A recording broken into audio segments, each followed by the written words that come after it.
Well, Senator Abetz, as we just heard, is a supporter of the World Congress of Families and is holding a lunch on their behalf at Parliament House. Senator, welcome to the program. Now, the WCF is linked to some groups with pretty questionable views. Why are you getting involved with them?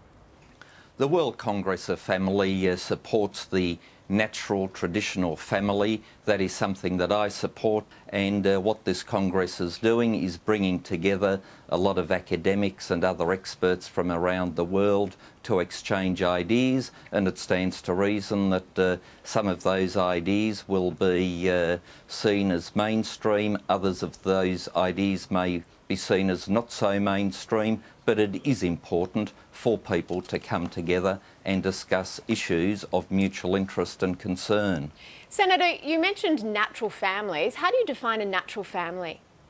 The World Congress believes that the best family unit, if you were to design the best possible unit, they believe that it is the biological mother and the biological father in a marriage relationship. Does that happen in every circumstance? Of course not. But nevertheless, the rolled gold model, if you like, is the model that I just indicated, but that does not take away in any way, shape or form the good endeavours and efforts of many people in Australian society who are bringing up the next generation. Some of the more outrageous things that are going to be presented at this conference, the idea that the pill causes lethal infections, the pill kills because it leads to cancer, the fact that if you're on the pill, women are more likely to engage in violent relationships.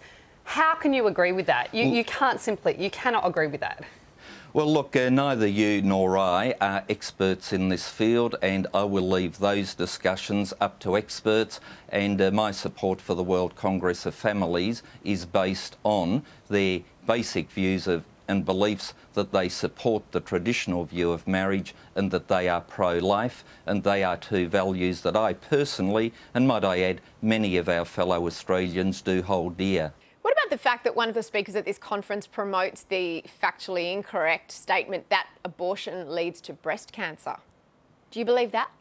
I think the studies, and I think they date back from the 1950s, assert that there is a link between abortion and breast cancer. It's conclusively and scientifically incorrect, in the same way that anti-vaccinations linking immunisations and autism is incorrect. So when this scientific non-information is being put out there, how can you be comfortable being part of something that promotes this non-science? Well, I don't know what your scientific expertise is to be able to run that commentary. I confess that I don't have it's not me, it's scientific the AMA. expertise.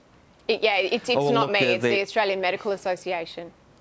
Well, there are other organisations that have differing views, as some of these speakers are clinical professors. Senator, you've been very generous with your time. One more quick question on a completely different topic.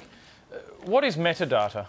Anybody that knows me knows that I've never pretended to be an expert in this matter, and when those that are charged with a subcommittee of Cabinet to deal with these issues come along with the recommendations of our national security advisors, I believe it's in the national interest to act on that expert advice. But as to how it all works and operates, I'll leave that to the experts.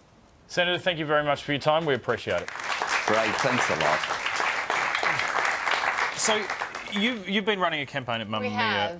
We were horrified to hear that. I mean, Kevin Andrews is our Social Services Minister, and the Victorian Attorney General, who makes the laws that Victorians live under, they're both not just attending the conference, but welcoming the delegates, speaking, their guest speakers. Kevin Andrews is an international ambassador for this group.